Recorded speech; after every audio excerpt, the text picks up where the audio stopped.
Welcome to Chapter 9, Section 1. We're talking about circles and parts of circles. Let's get started. Center, radius, chord, diameter, concentric circles, circumference, pi, inscribed, and circumscribed. Pause the video if you're going to write some of these definitions down. Radius is halfway across a circle. A chord is from edge of the circle to the edge of the circle, not through the center. Well, a specific chord that goes through the center is called a diameter. Name the circle. So circles are named by their center, so we would call it circle E because E is the center of it. And the radius would be either segment ED or the radius would be segment EB. We have a chord in here. WZ is a chord. And a diameter is a special chord that goes through the center. And we have two of them here. We have either XZ being a diameter or WY being a diameter. So again, naming a circle, we use the center of it. And the radii would be anything that goes from the center out to the edge. So we have 3 radii going on in this one. So we know that FN is a radius, so that would not be a chord. Now I would say that AT is a chord, but it's a special chord called a diameter because it goes through the center. Some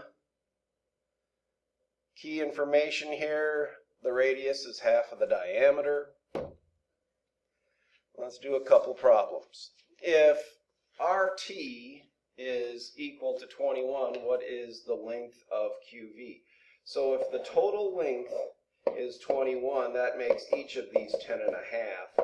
And if those radii are 10.5, then all the radii are 10.5. Same deal here. If QS is 26, so the whole thing, the whole diameter is 26, that means all of the radii and the whole thing will be 13. So any circles are congruent if they have the same radii. All circles are similar, doesn't matter because they're all the same shape, they just different sizes. And concentric circles are coplanar circles that have the same center. They just have different radii.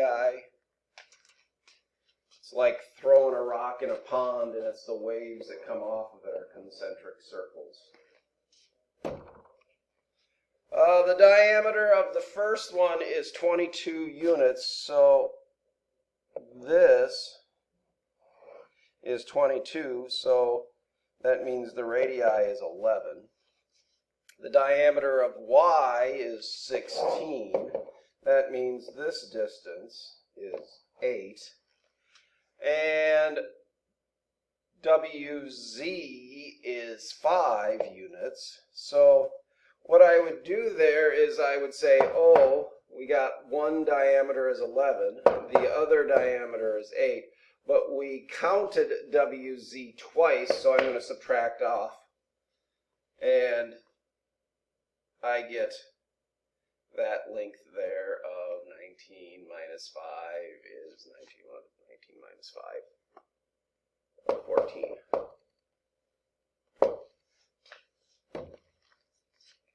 The diameters of the circles are 4 inches. That makes this radii 2. That makes this 2. The second one is 9 inches. Ooh. So that does not make that 2. Looked like it was in the middle there. It's not. So if the radii of B is 9 inches, that makes this 2.5, and this one 4.5. And AT 18 inches. That makes this one 9. And we want to find the length of AC. Well, if the whole diameter is 9, and this part in here is 2, so we would take 9 minus the 2 to get AC, which makes that 7. Circumference is 2 pi r.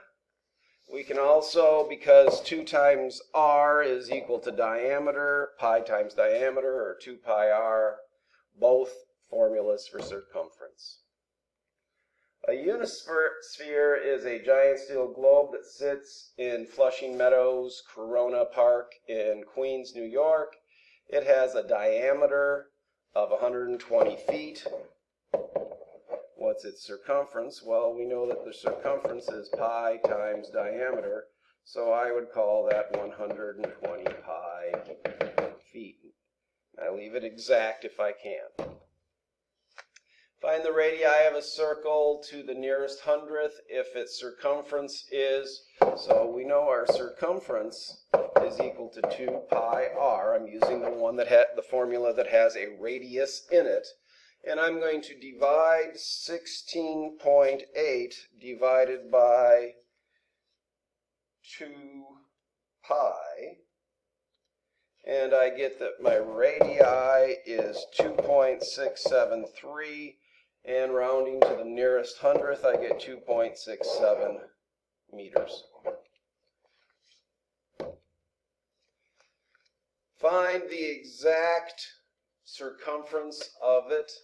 So we know that since all radii are congruent to each other, I know those two lengths have to be equal to each other, which makes it a 45, 45, 90 right triangle. And if you're given the hypotenuse of that, you have to divide by the square root of 2 to get the other sides. And so I know that my radius of this one is the circumference, so I'm going to go with circumference is 2 pi, and we know the radius, so my circumference is 6 pi units.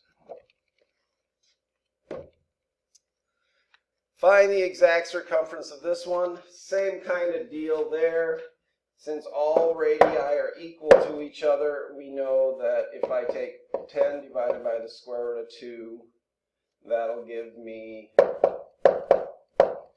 those radii. And so if I add those together, I get 20 divided by the square root of 2. If I rationalize that, I get 20 root 2 over 2, or 10 root 2. So if I'm finding the exact circumference, because this is a diameter, I'm going to take pi times diameter, and that'll be my circumference of this circle. All right, short lesson. A lot of vocabulary. Should be able to get your work done early this time. Have a great day.